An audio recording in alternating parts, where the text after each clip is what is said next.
Page 154, The Ballad of Gilligan's Isle. It's a theme from an American TV series from a long time ago. It's like a ballad, or almost like a folk tune now, where it's telling a story. You read the words, it tells a story. And it's setting up the whole thing for, this is what the actual TV series was about. Point out a few things just to make sure you've got them. It's starting with the right hand. I don't want to make it any more complicated than I absolutely have to. If you look at the second line and the second measure in the right hand, look at the fingering. They're using different fingers on repeated notes. Now they're doing it here because they need you to change your hand position from here to here. And this is how they're doing it. Once you've done that, you're in this position. Good, but I like to use different notes on or different fingers on repeated notes anyway. So it's like in the first line. It's here at the beginning. You can use a little finger on all those if you want to. I'll let you experiment with it, but I would encourage you to try and get different fingers on these notes. And a fingering that seems to work, if you can get it, is in the first full measure you have the D with the thumb, play the first A with a little finger, then third finger, and then 4, 5. Tight. See, it works in the last measure too. The first one with the fifth finger, and then 3, 4, 5. Like that. Doesn't work for you, you like something else better, or it's just too complicated right now, don't want to mess with it, that's fine, it's up to you. So you're getting the same fingering at the bottom of the page. First measure, 5, 3, 4, 5. Now, in the next to the last measure, there, it's up to you how you want to fit. You want a 5, 4, 5? Whatever, it's up to you. First measure of the next page, I would use some other finger than 5 on the half note. Now, it doesn't really matter because you have a quarter rest at the end of that, so you can move your hand however you need to get the third finger on the F. And on the 2 C's, I do a 1, 2. Second line, same thing, 5, 4. Works fine. And then at the end of the second line, a 2 on the E. On the third line down, second measure on the 8th notes. It's up to you if you want to use second on both. It's safer, in my opinion, to do a 2, 3. Because then on the D's, you can do a 2, 1. And then in the last measure, a 3, 2 on the G's. And the last line, second measure, 5, 4 on the E's. And you're ending with that. That's what I would suggest.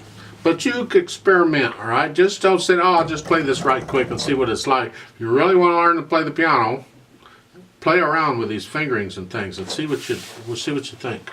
In the left hand, the big thing for the left hand is going to be on the chords, get all the notes down at the same time, and also play the rest, all the rests. For instance, in the first line, you're starting out in the left hand with a half note, and then a quarter note, quarter rest. So it's 1, 2, 3, rest. 1, 2, 3, rest. Don't hang on to the quarter note, because it's not a half note, it's a quarter note. So all of those, it's a 1, 2, 3, rest. 1, 2, 3. So down, up, down. You can almost play the quarter note a little short. Now keep in mind, this is a fast piece. Now, you're not going to play it fast to start with, but it is a fast piece. So it's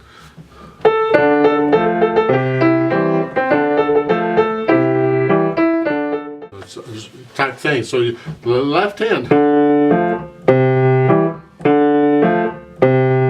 that type of thing. That's the effect. You get down to the third line, from the second ending on, you got those chords. I suggest you can do 3, 5, 1 on each of the chords if you want. But when I get them like that, usually I do the first chord 5-3-1. The next one is 4-2-1. So I'm only repeating the thumb. But then when you get to the half notes,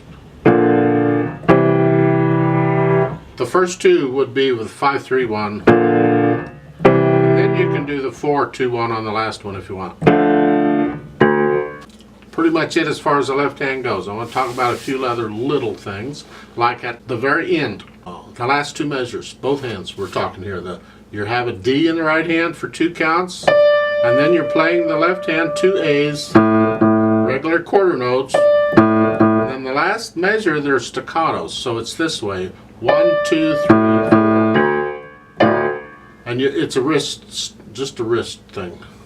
You're bouncing off of them. The last 2 notes are accented, so you gotta give them a little extra oomph. I want to talk about the rhythm just a bit on page 155. In the third line, be careful here. You have to count it out very carefully. You have a 1, 2, 3, 4, 1, 2, 3.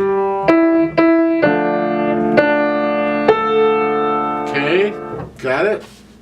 No, it's just play it one-handed. I mean, it's not bad one-handed at a time. It gets tricky when you put the hands together because it's different. It's a syncopated thing.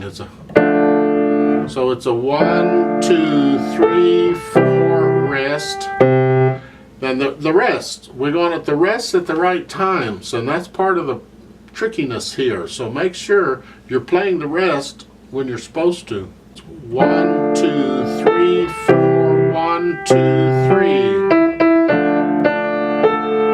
Something like that. You have to work that rhythm out carefully for a while and gradually speed it up over time. Don't change the rhythm just because you can't get what they've written. Get what they've written first. And in this piece, there's no point. You're kind of really messing it up if you're changing the rhythm. This piece needs to be this rhythm. As far as the pedaling goes, there's just a little bit of overlapping pedaling in a couple of places. Hopefully you get that okay. It's no big deal.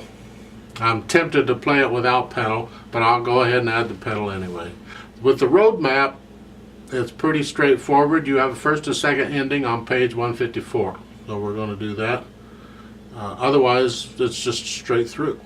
Common time, or 4/4 time, with a pickup, so I'll give us 3 counts and we'll play this together. Right hand here, left hand, foot's on the pedal. Here we go. 1, ready, go.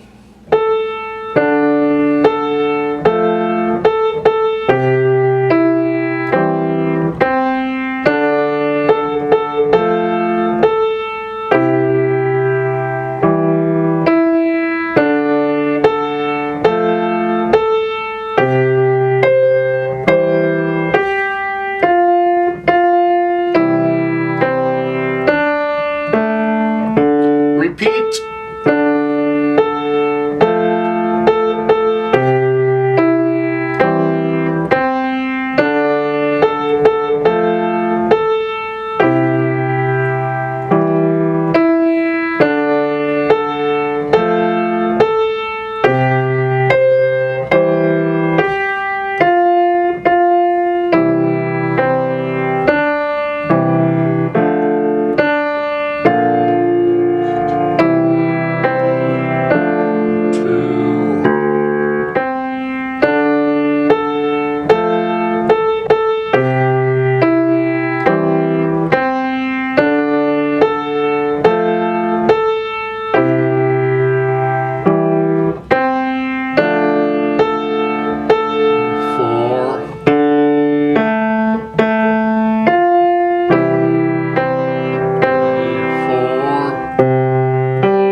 rest, rest.